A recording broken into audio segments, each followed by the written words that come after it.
اور دیگر انبیاء کرام بھی جب اس دنیا سے چلے گئے تو دنیا میں کیا ہو رہا ہے ان کو اس کی خبر نہیں ہے، نہ اپنے اصحاب کے بارے میں، نہ اپنی امت کے بارے میں، اور نہ دیگر کے بارے میں۔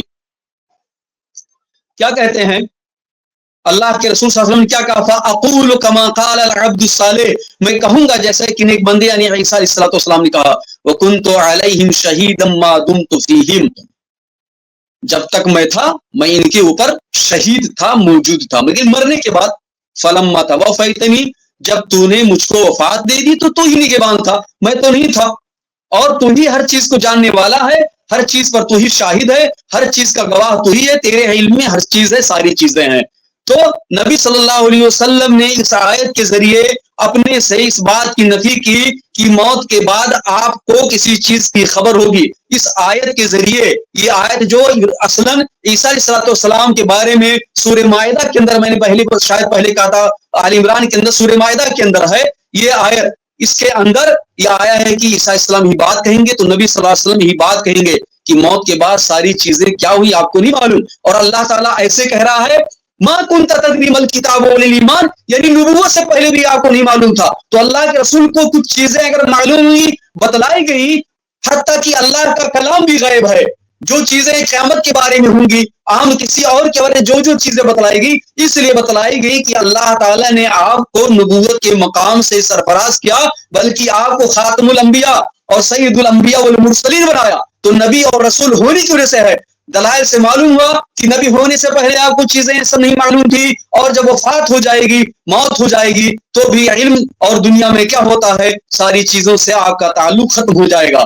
تو یہ کہنا کہ یہ آیت، یہ حدیث اس بات کی دلیل ہے کہ اس کے اندر یہ چیزیں ہیں جی آپ علم غیب جانتے تھے، یہ اصلاً حدیث کو توڑ مروڑ کے پیش کرنا ہے۔ اور جو چیز محل نزاع میں دلیل ہے، محل نزاع کہ آپ غیب جانتے کہ نہیں، تو اس کے بعد انک لا تدری، اللہ تعالیٰ فرما رہا ہے، رسول صلی اللہ علیہ وسلم اس کا اقرار کر رہے ہیں، اور پھر وکنت علیہم شہیدا ما دمت فیہم کہہ کر کے مزید تاکید فرما رہے ہیں کہ علم غیب سے میرا تعلق نہیں، مگر جتنا اللہ تعالیٰ بتلا دے، اور یہ نبی اور رسول ہونے کی بنا پر ہے۔ دوسری بات، یہ نص صریح ہے، یہ انک لا تدری، یہ نص صریح ہے۔ دوسری حدیث نص ما شعرت، یہ نص صریح ہے۔ نص صریح کے بالمقابل نص صریح یعنی اس کے علاوہ کسی اور معنی کا احتمال ہے، اس کے بالمقابل ادھر ادھر کی بات کرنا اور توڑ موڑ کے پیش کرنا، ان ساری چیزوں کی کوئی حیثیت نہیں ہے۔ یہ نص صریح قطعی الدلالہ اور قطعی الثبوت ہے۔ کتنے صحابہ کرام سے مروی ہے، کتنی روایتیں ہیں بخاری مسلم میں، تو اس کے ثبوت ثابت ہونے میں بھی کوئی شک و شبہ نہیں، مکمل قطعی ثبوت ہے۔ اور ایسے ہی دلالت اس کی واضح نص صریح، اس کے علاوہ اس کا معنی کوئی اور نہیں ہو سکتا، کیونکہ جو دوسری سورہ مائدہ کی آیت اس کو پڑھ کر کے نبی صلی اللہ علیہ وسلم نے مزید وضاحت کر دی۔ تو ان ساری چیزوں کی موجودگی میں یہ کہنا کہ یہ حدیث علم غیب پر دلالت کر رہی ہے، یہ اس بات کے خلاف ہے جو خود حدیث کے اندر موجود ہے، اور جو نبی صلی اللہ علیہ وسلم نے بیان فرمایا ہے، اور جو عیسیٰ علیہ السلام نے اپنے بارے میں کہا ہے۔ اس کے علاوہ اس کی تاکید کیسے ہوتی ہے؟ بہت ساری نصوص میں آیا، اس کو پڑھنے اور کہنے کی ضرورت نہیں ہے کہ اللہ تعالیٰ نے قرآن کے اندر کیا فرمایا کہ اللہ کے علاوہ آسمان و زمین میں جو ہے کوئی غیب نہیں جانتا ہے۔ من عموم کے لیے کوئی نہیں جانتا ہے۔ قل لا يعلم من في السماوات والارض الغیب الا اللہ، سورہ نمل کی آیت ہے، آپ کہہ دیجئے نہیں جانتا ہے ہر وہ شخص، ہر وہ ذات جو آسمان و زمین میں ہے غیب کو سوائے اللہ کے، اللہ ہی صرف غیب جانتا ہے۔ اور غیب اس کو کہتے ہیں، جیسا کہ امام طبری نے بعض آیات کی تفسیر میں بیان فرمایا ہے کہ جو مخلوق کی نگاہوں سے اوجھل ہے، جو مخلوق کی نگاہوں سے اوجھل ہے وہ غیب ہے، کوئی بھی چیز ہو۔ تو اللہ تعالیٰ کہتا نہیں، بعض آیات میں آئے کہ اللہ کی جو اللہ تعالیٰ چاہے اپنے انبیاء میں سے، رسول میں سے جن کو بتلا دے، جب بتلا دیا تو وہ چیز غیب مطلق نہیں، غیب نسبی، بعض کو معلوم ہے، بعض غیب وہ ہے جو صرف اللہ کو معلوم، اللہ کے علاوہ کسی کو معلوم نہ ہو، جبریل امین کو معلوم ہوا، دیگر فرشتوں اور سب کو۔ اور قل اقول لكم عندي خزائن الله ولا عالم الغیب، اللہ کے رسول کو اللہ تعالیٰ حکم دے رہا ہے کہ آپ کہیے ولا عالم الغیب، اور میں غیب کو نہیں جانتا ہوں۔ پہلی آیت میں کہہ دیجئے کوئی نہیں جانتا، اور اس میں اللہ کے رسول کے بارے میں بالخصوص کہا ولا عالم الغیب، میں غیب نہیں جانتا۔ اللہ کے رسول کہتے ہیں، اللہ کہتا کہو میں نہیں جانتا ہوں غیب، اور ہم کہتے ہیں نہیں اللہ کے رسول غیب جانتے ہیں، کیا کریں؟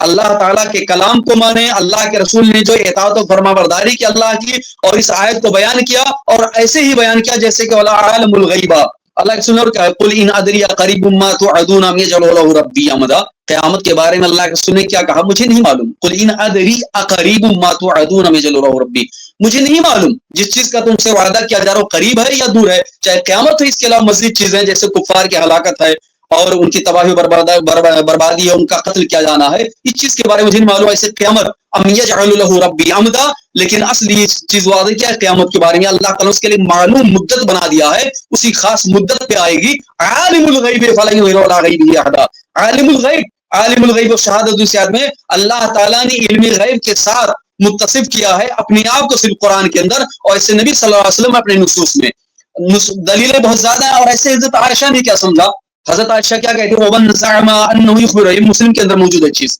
صحیح مسلم کے اندر, ومن زعم انه قالت ومن زعم انه يخبر بما يكون في غد فقد عاظم على الله فريا والله يقول قل لا يعلم من في السماوات والارض الغيب الا الله.